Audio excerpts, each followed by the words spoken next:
Hello bachcho, let's read out the questions. Question says if for a real number y square bracket y is the greatest integer less than or equals to y, then the value of integration pi by 2 to 3 pi by 2 greatest integer of 2 sin x dx। तो यहाँ पर हमसे बोला जा रहा है कि यदि y एक रियल नंबर हो जहाँ पर स्क्वायर ब्रैकेट y ये ग्रेटेस्ट इंटीजर लेस देन और इक्वल्स टू y वैल्यू को इंडिकेट कर रहा है, यानी कि greatest integer of y less than equals to y इस तरीके से। सो हमें जो इंटीग्रल फंक्शन है in the limit pi by 2 to 3 pi by 2 greatest integer value of 2 sin x dx को फाइंड आउट करना है। तो चलिए स्टार्ट करते हैं सोल्यूशन से। But before of that, let's talk about the key concept which we are going to use here for this question. So यहाँ पर हम simply definite integral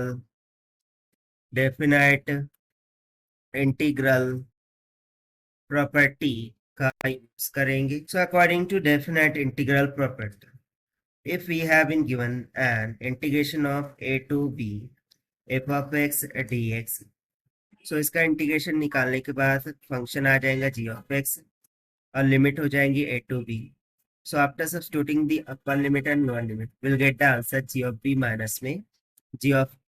उसी के साथ साथ सेकंड हम यहाँ पर फॉर्मूला यूज करेंगे द ग्रेटेस्ट इंटीजर फंक्शन।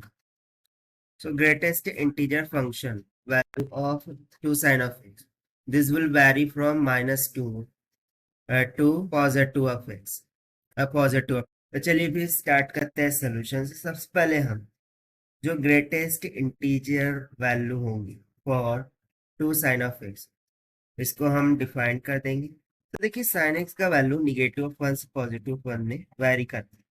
अब यहाँ पर 2 sin x है, सो ऑब्वियसली वो निगेटिव ऑफ 2 से पॉजिटिव 2 में वेरी करेंगे, यानी कि उसकी इंटीजर वैल्यूज क्या हो जाएंगी, ग्रेटेस्ट इंटीजर वैल्यू या तो 2 या तो 1 या तो 0 या तो -1 और लास्ट में माइनस। सो इसको हम कैसे टैकल करेंगे? सो इसके लिए देखिए, यदि मैं ग्राफ ड्रॉ करूं for the 2 sin of x function, ठीक है, इस तरीके से ग्राफ ड्रॉ करेंगे। सो ये जो वैल्यू होता है पाई बाय, ये हो जाता है पाई, ये हो जाएगा 2 पाई। अब इनके बिटवीन में जितने भी इंटरवल्स रहेंगे उनको भी हमें सेटिस्फाई करना होगा। सो देखिए अकॉर्डिंग टू क्वेश्चन हमारी लिमिट जो है सो वो पाई बाय 2 से 3 पाई बाय 2 के बिटवीन में जा रही है। सो पाई बाय 2 तो ये हो गया एंड देन 3 पाई बाय 2। सो यदि मैं यहाँ पर देखूँ तो यहाँ पर हो जाएगा पाई बाय 2 और ये हो जाएगा हमारा 3 पाई बाय 2, और 3 पाई बाय 2 से पाई के बिटवीन में एक और लिमिट आ जाएंगी जो कि हो जाएगा 7 पाई बाय 6। अब पाई बाय 2 से पाई के बिटवीन में एक और लिमिट आ जाएंगी 5 पाई बाय 6। सो देखिए ये तो होगा 1, ये हो जाएगा 2, दिस विल बी माइनस का 1, दिस इज माइनस का 2। So if you see that हमें greatest integer value check pi by 2 से तो 3 पाई बाय 2। सो यदि मैं यहाँ पर 3 पाई बाय 2 के लिए देखूँ सो ग्रेटेस्ट इंटीजर वैल्यू फिर क्या हो जाएंगी 2। उस तरीके से 5 पाई बाय 6 के लिए देखूँ तो ग्रेटेस्ट इंटीजर वैल्यू हो जाएंगी 1। इन द सेम वे पाई के लिए तो 0 है तो नथिंग मैटर्स। उसके बाद 7 पाई बाय 6 के लिए negative of 1 and 3 pi by 2 के लिए ग्रेटेस्ट इंटीजर वैल्यू क्या हो जाएंगी निगेटिव। सो इस तरीके से हमें टोटल 4 वैल्यूज मिल रही है। So we can simply say that कि ये 2 होगा if x is equals to pi by 2, ये 1 होगा if x is ranging from pi by 2 से तो 5 पाई बाय 6। सो इसके लिए हम less than equals to use करेंगे। it will be 0 for pi by 6 to pi, then negative of 1 if it's ranging from pi to 7 pi by 6, and finally it will be minus of 2 if it's ranging from 7 pi by 6 say to 3 pi by 2। So the required integral that will be breaks like integration of pi by 2 से 3 pi by 2 तक for the greatest integral value of 2 sin x dx. So इसको हम break करेंगे फिर सबसे पहला interval हो जाएगा पाई बाय 2 से तो 5 पाई बाय 6 तक. सो पाई बाय 2 से 5 पाई बाय 6 तक ग्रेटेस्ट इंटीजर वैल्यू वो कितनी है 1 की इक्वल. सो ये हो जाएगा 1 dx प्लस में देन 5 पाई बाय 6 से पाई तक ग्रेटेस्ट इंटीजर वैल्यू है 0 dx प्लस में पाई से 7 पाई बाय 6 तक ग्रेटेस्ट इंटीजर वैल्यू है negative of 1. Then next 7 pi by 6 से 3 pi by 2 last 3 pi by उसके लिए ग्रेटेस्ट इंटीजर वैल्यू है -2 dx. Now we apply the integral formula of x to the power n dx. This will be equals to x to the power n plus 1 by n plus 1, यानी कि power में एक से addition होगा और वही term denominator में भी रिफ्लेक्ट होंगे. So here we would say the integration of 1 dx will become x and the limit will go from pi by 2 to 5 pi by 6.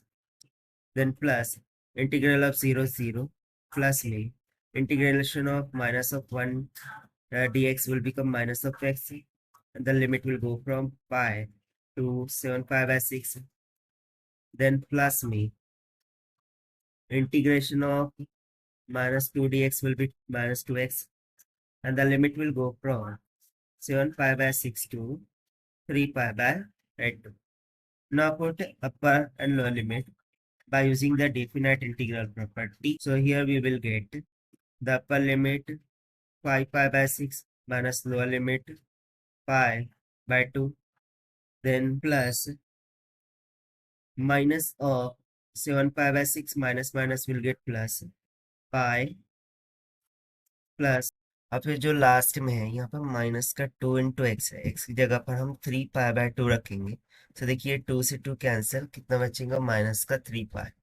Okay minus का 3 pi then minus minus will get plus. अब देखिए minus का 2x है 7 pi by 6 रखेंगे. सो 2 3 जा कितना हो गया 6 यानी कि 2 से ये 6 कैंसिल आउट होगा. सो माइनस का प्लस का 7 पाई बाय 3 यहाँ पर बचेगा प्लस में 7 पाई बाय 3 इतना बचेगा. अब इसको करते हैं हम सिंप्लीफाई. तो यहाँ पर देखिए 2 है यहाँ पर 6 लाने के लिए 3 से मल्टीप्लाई करना होगा. दैट मीन्स 5 पाई माइनस में 3 पाई डिवाइडेड बाय डिनोमिनेटर कांस्टेंट हो जाएगा 6 प्लस में यहाँ पर हो जाएगा माइनस में 7 पाई प्लस में 6 पाई डिवाइडेड बाय 6 के इक्वल प्लस में यहाँ पर 3 3 जा कितना हो गया माइनस का 9 पाई प्लस में 7 पाई divided by 3. Okay, so this will be equals to 2 pi by 6. ये तो हो गया 2 pi by 6 प्लस माइनस का pi by 6 देन यहाँ पर प्लस में -9 और +7 कितना होगा माइनस का 2 pi by 3. अब इसको ऐड करते हैं. सो 2 pi by 6 में से एक pi by 6 चला गया so pi by 6 will remains only और उसमें से हमें माइनस का 2 pi by 3 सब्ट्रैक्ट करना है. सो इसको भी 6 बनाने के लिए 2 से मल्टीप्लाई करना होगा. सो हो जाएगा पाई माइनस में 2 2 ज़ा 4 पाई डिवाइडेड बाय 6. सो हो जाएगा माइनस का 3 पाई बाय 6. सो 3 2 ज़ा 6 यानी कि रिक्वायर्ड आंसर आ जाएगा माइनस में पाई बाय 2 की इक्वल. और यही हो जाएगा हमारा required answer for this question -pi by 2. So according to given option C is correct. So this is the required solution. I have to understand. Full best of luck. Thank you.